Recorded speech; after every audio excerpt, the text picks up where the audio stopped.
పంచపల్లవ వృక్షాలు అంటే ఏమిటి? వీటి ప్రత్యేకత ఏమిటి? పంచపల్లవాలు పంచపల్లవాలు అని అంటే 5 రకాలైనటువంటి చిగుళ్ళు. పల్లవం 5 రకాల చిగుళ్ళు. అన్ని చెట్లకి చిగుళ్ళు ఉంటుంటాయి. కాకపోతే మన సంస్కృతిలో, మన తెలుగు సంస్కృతిలో ప్రత్యేకంగా కొన్ని చెట్లు చెప్పారు. ఆ చెట్లకి సంబంధించిన పల్లవాలే చాలా శ్రేష్టమైనటువంటివి అని చెప్పారు. మొట్టమొదటిది మామిడి పల్లవాలు, మామిడి చిగుళ్ళు. ఇది చాలా మామూలుగా ఆయుర్వేద వైద్యులు కూడా ఇప్పుడు చెప్తున్నారు, మామిడి చిగుళ్ళు ఫలానా వాటి యొక్క రోగాలని పోగొడతాయని. కాబట్టి మామిడి చిగుళ్ళు, అలాగే కొన్ని శుభ కార్యక్రమాల్లో కూడా మామిడాకులు ఎలాగో మనం వాడతాం, మామిడి చిగుళ్ళు కూడా, చిగుళ్ళతో ఉన్నటువంటి కొమ్మల్ని కూడా పెట్టడం అనేటువంటిది ఉంటుంది. కాబట్టి మామిడి చిగురు పల్లవము చాలా గొప్పది. ఇక రెండవది రావి చెట్టుకి సంబంధించినటువంటిది కూడా చాలా పరమ పవిత్రమైనటువంటి పల్లవం కింద మన వాళ్ళు స్వీకరిస్తారు. తర్వాత మద్ది చెట్టుకి సంబంధించినటువంటి పల్లవం, ఇది కూడా చాలా శుభప్రదంగా భావిస్తారు. అలాగే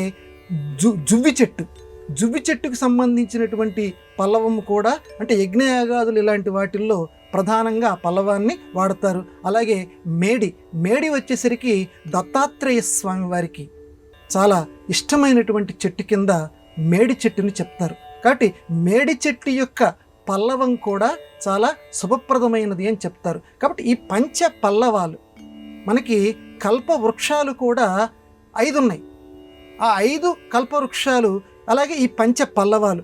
5 కల్పవృక్షాలు అంటే అవి స్వర్గలోకంలో ఉంటాయి, భూలోకంలో లేవు.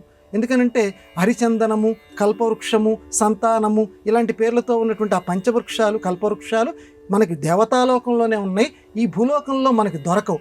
మరి ఇవి కూడా కల్పవృక్షాలు లాంటివి.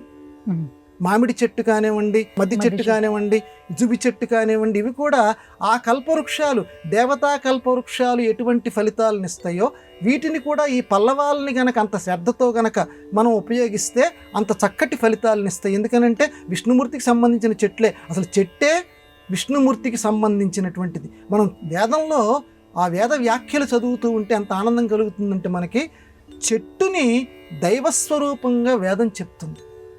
ఒక చెట్టు యొక్క పువ్వు కొయ్యాలన్నా, చిగురు కొయ్యాలన్నా ఫలానా మంత్రం చదవండి అని వేదం చెప్తుంది. అంటే అనాది కాలం నుంచి మనం ఈరోజు వృక్షో రక్షిత రక్షిత అని చెప్తున్నాం, కానీ అనాది కాలం నుంచి కూడా వృక్షానికి, చెట్టుకి అంత ప్రాముఖ్యత ఇచ్చింది. చెట్లల్లో ఇప్పుడు నేను చెప్పినటువంటి 5 చెట్లు చాలా ప్రశస్తి కలిగినటువంటివి.